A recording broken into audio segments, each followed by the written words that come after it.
Hello Magic players, welcome back to Untapped Games, and today we have a mystery box. Or, well, actually, if you read the title, you know what it is. It's from the Vault 20, which is coming out in 2 days. Today is August 21st, 2013, and this is coming out on August 23rd.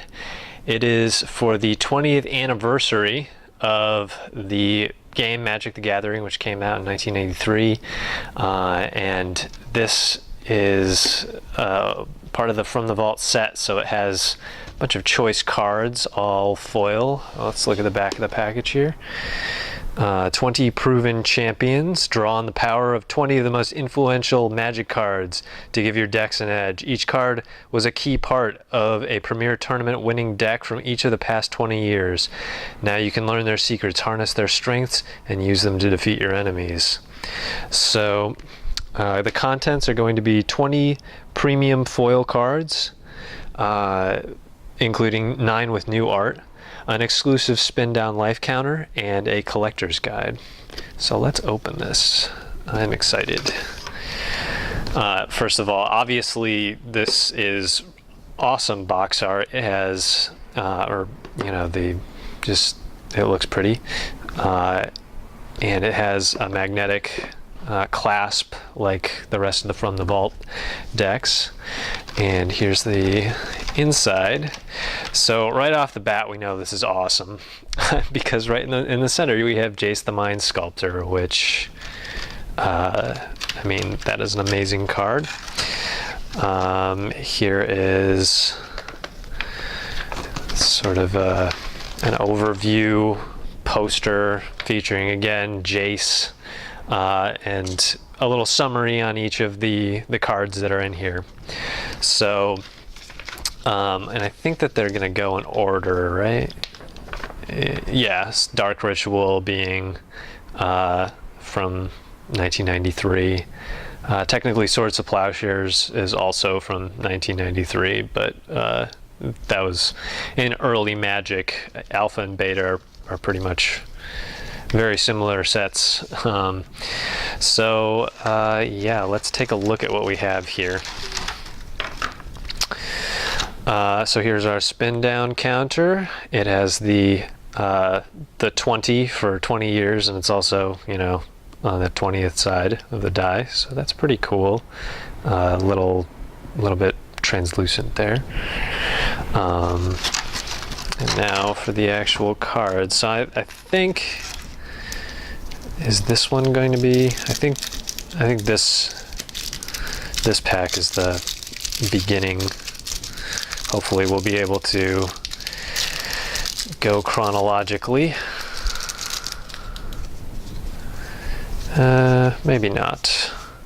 Okay. So let me check to see whether I'll know if Dark Ritual is in it, whether or not it's chronological.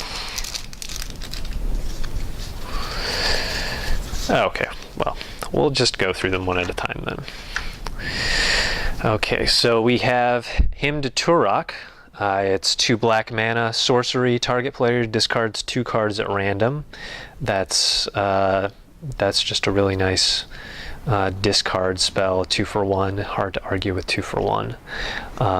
Some of these, by the way, I've noticed, are going to be better than others, a lot better than others. Obviously, Jace is giving most of the value to this box, whereas some of these are incidentally part of tournament decks. And an example of that is Fyndhorn Elves. So Fyndhorn Elves it's a Llanowar elf from the Ice Age set. Instead of calling it Llanowar Elves, they flavored it after the set itself, and it's just a mana elf, but it's got, again, it's foiled and has pretty art. Impulse, one of the ones with new art. Impulse is a really good card for sifting. So look at the top four. It's 1 in a blue. Look at the top 4 cards of your library. Put one of them into your hand and the rest in the bottom of your library in any order.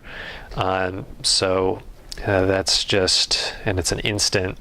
So it's basically something that you play on your enemy's end of turn, and you keep your hand stocked with the best possible spells, and usually because you're a blue player, you're looking for answers to their future moves and staying one step ahead. So, and of the sift spells, looking at 4 cards is pretty good. Wall of Blossoms, another one of the cards that are sort of incidentally in here, but are really neat nonetheless.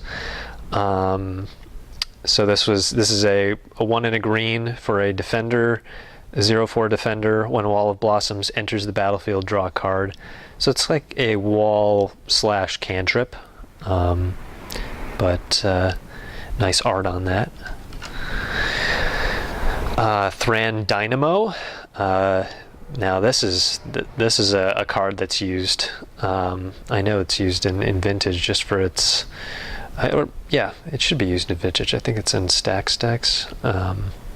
But this is a card that has great mana potential. On your 4th turn, you get a extra 3 mana to your mana pool every turn after that. That's a great card. Yet another great card is Tangle Wire. For 3 mana, Tangle Wire has Fading 4, so it enters the battlefield with 4 fade counters on it. And at the beginning of your upkeep, remove a fade counter from it if you can't sacrifice it. At the beginning of each player's upkeep, that player taps an untapped artifact, creature, or land he or she controls for each fade counter on Tangle Wire. So this is meant to be used to really just screw with your opponent's tempo. And you can take advantage of the fact that it's 2 effects, so fading and the tapping effect. As the controller of the card, you get to decide which one of those triggers first. So you remove, on your opponent's turn, you remove the fade counter after they tap the untapped artifact, creature, or land, and then on your turn you remove it before, so that they're always behind you.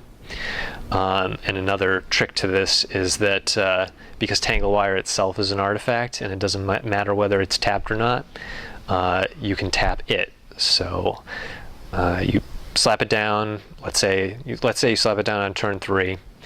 On your opponent's next turn is when it first comes into play, or first activates, and they have to tap 4 untapped artifact, creatures, or lands.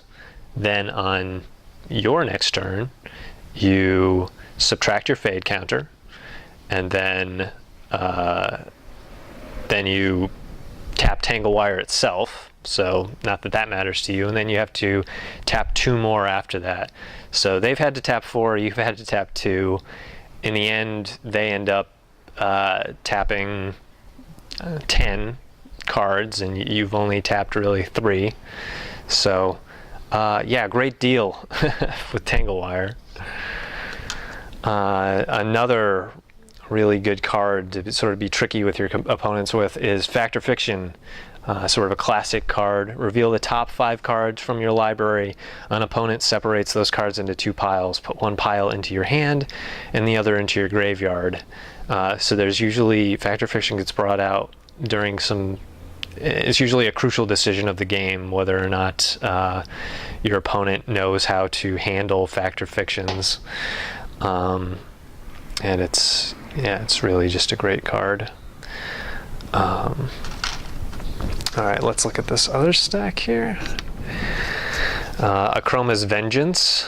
Destroy all artifacts, creatures, and enchantments for 4 mana and 2 white. And it has cycling 3, so it's a great board wipe. If you don't need to board wipe at the moment, then you can cycle it for another card. So if if you happen to be facing off against an opponent that you don't need to board wipe because you're in the better position, well, it can help you close the gap to getting that win card that'll just finish them off. Or if destroying artifacts, creatures, and enchantments aren't really going to help you, then it helps you search for an answer. Gilded Lotus, another sort of great mana generator artifact. For 5 mana, you bring a reusable Black Lotus into play. Which isn't really a Black Lotus, because Black Lotus's main benefit is that it comes out for 0 mana. But nonetheless, getting 3 mana of any color per turn after turn 5 is a great deal. So, and the art is beautiful for this Gilded Lotus. Ink Eyes, Servant of Oni. That's legendary creature, Rat Ninja, so you can use it in your commander deck. It's 4 and 2 black. And it has ninjutsu, so, like other ninjutsu cards, if an unblocked attacker gets through, or, well, that's tautological, I guess.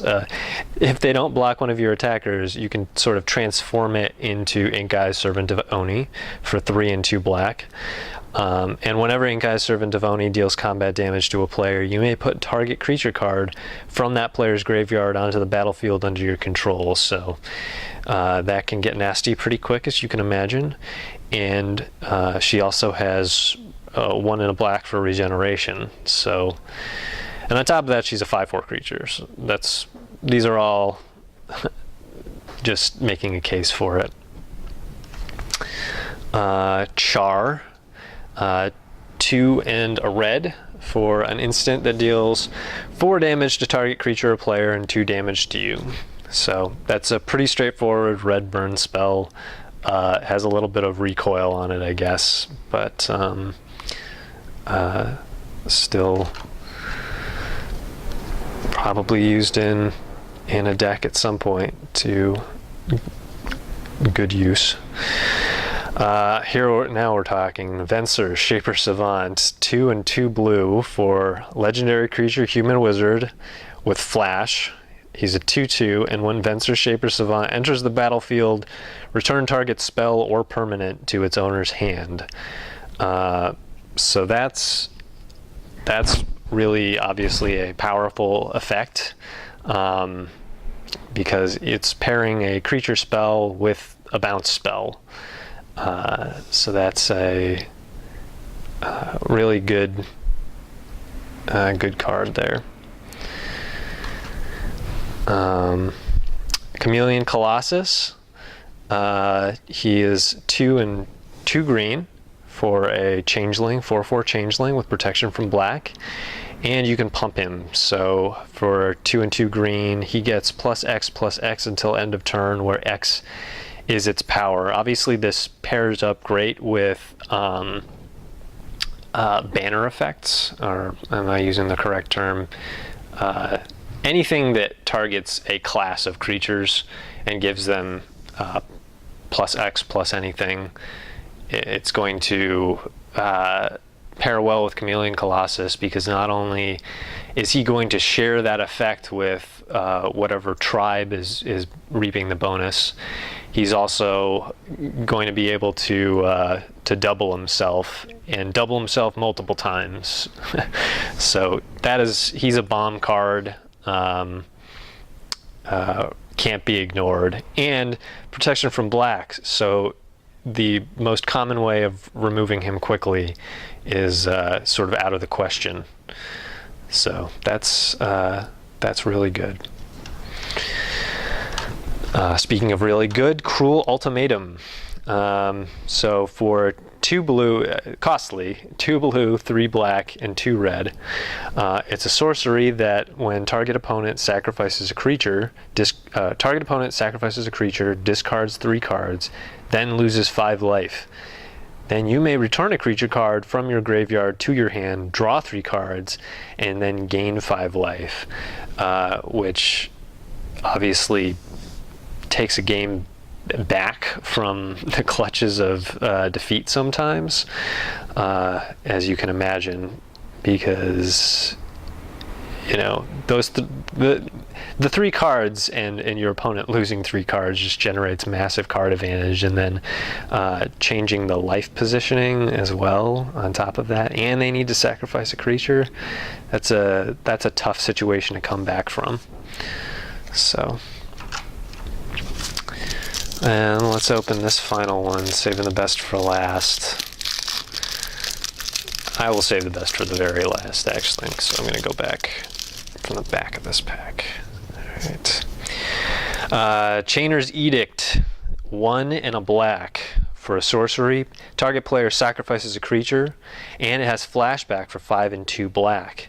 Now, the great thing about this card is that for 1 card, you are basically tying them up. It guarantees 2 cards that they're going to have to get rid of.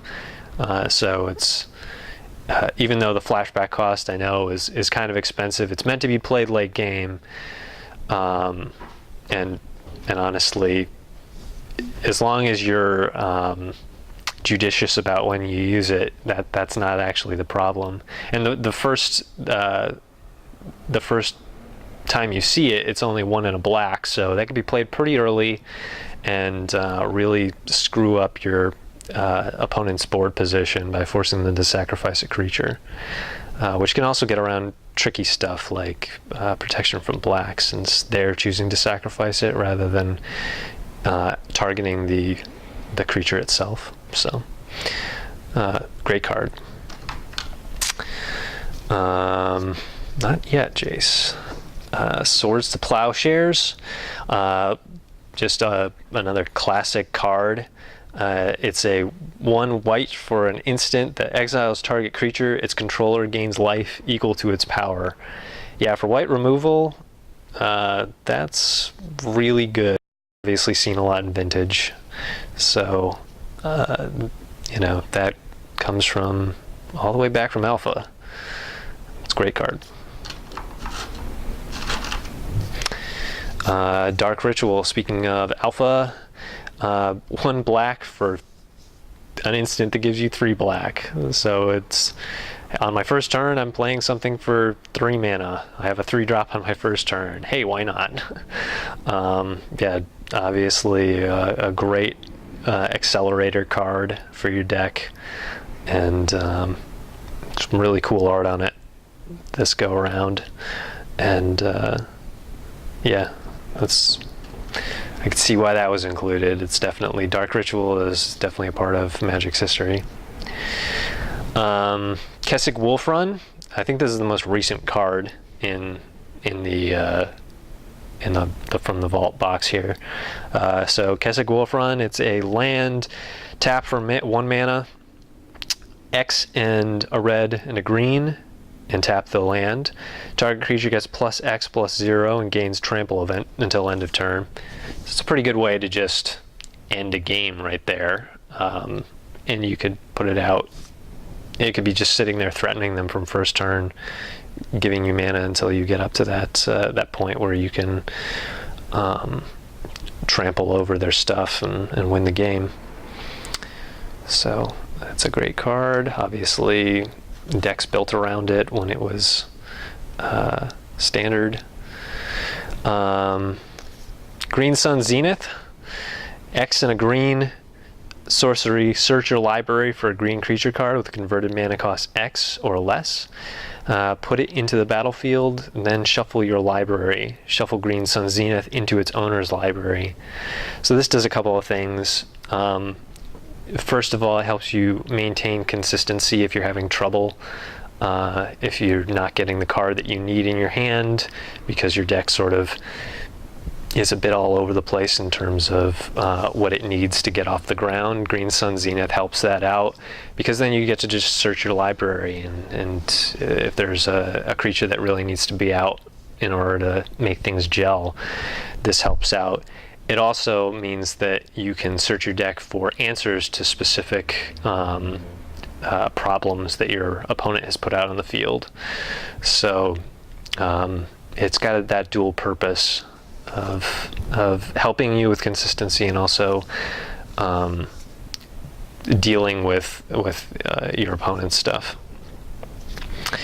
And lastly, the piece de resistance, Jace the Mind Sculptor, 2 and 2 blue for a Planeswalker.